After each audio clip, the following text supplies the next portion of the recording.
Good morning students. आज की हमारी वीडियो है मनी और उसके फंक्शन और कंपोनेंट के बारे में। ठीक है, तो चलिए स्टूडेंट सबसे पहले कॉन्सेप्ट समझते हैं कि मनी होता क्या है। सीधी भाषा में समझिए कि मनी हमारा कुछ भी हो सकता है जिसका हम यूज़ करते हैं as a medium of exchange. सीधी डेफिनेशन है बेटा कि money can be anything which are use as a medium of exchange. मैंने यहाँ पे राइट किया है, money can be anything, money हमारा कोई भी हो सकता है which are use as a medium of exchange and discharge to obligation.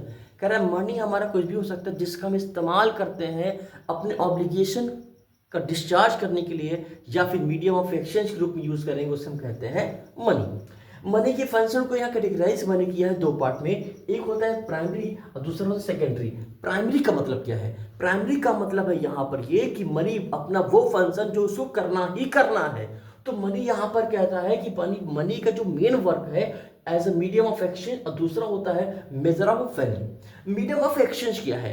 कह रहा है कि हम मीडियम ऑफ एक्सचेंज का मतलब होता है कि मनी की हेल्प से हम किसी भी गुड्स या किसी भी सर्विस को इजीली हम क्या करते हैं? एक्सचेंज करते हैं। अगर हमें किसी गुड्स से किसी कमोडिटी को परचेस करना हो, सेल करना हो, तो किसका यूज करते हैं? किस मीडियम का यूज करते हैं?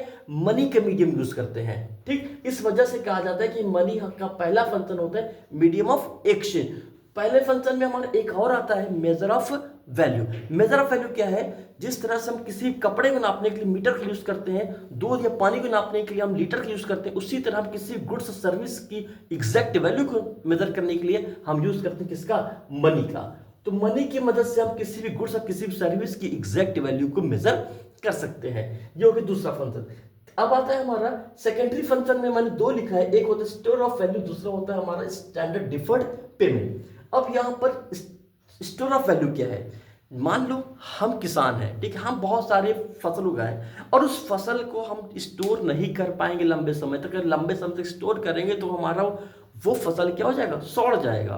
तो उस सड़न से बचाने के लिए हम क्या करेंगे?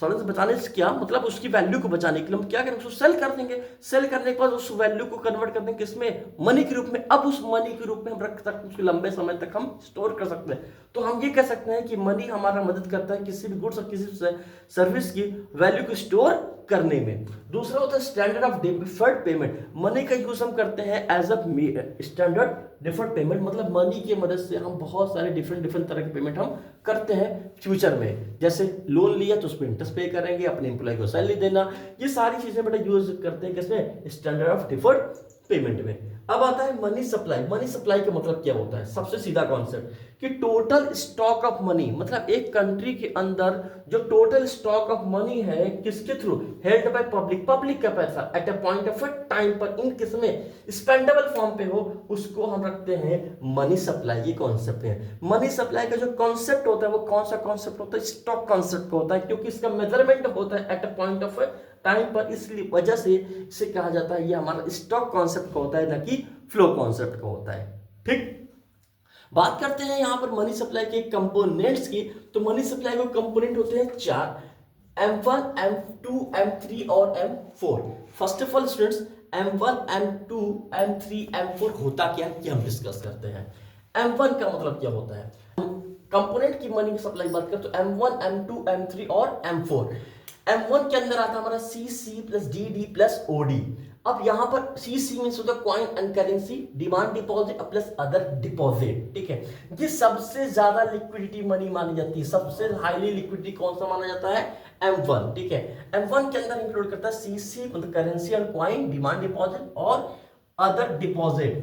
M2 के अंदर आता है हमारा M1 के अंदर ये तीनों बातें प्लस टाइम डिपॉजिट के बेस पर जो हमने रखा है पैसा, कहां पर? पब्लिक का पैसा रखा हुआ है कमर्शियल बैंक के पास। M3 के अंदर आता है M1 मतलब ये तीनों बातें और प्लस डिपॉजिट जो हमारा कहां पर है? पोस्ट ऑफिस में। और M4 के अंदर आता है M3 मतलब ये सारी बातें और प्लस वो डिपॉजिट जो अपने कमर्शियल बैंक के साथ रखा है। या हम ये कह सकते हैं कि M4 का बेटा दूसरा फॉर्मूला बन सकता है M1 plus deposit with commercial bank और डिपॉजिट विद किसके साथ? पोस्ट ऑफिस के साथ। ठीक, अब इसके बाद हम पढ़ेंगे बैंक और कॉमर्शियल बैंक कैसे मनी का क्रिएशन करता है। ठीक है,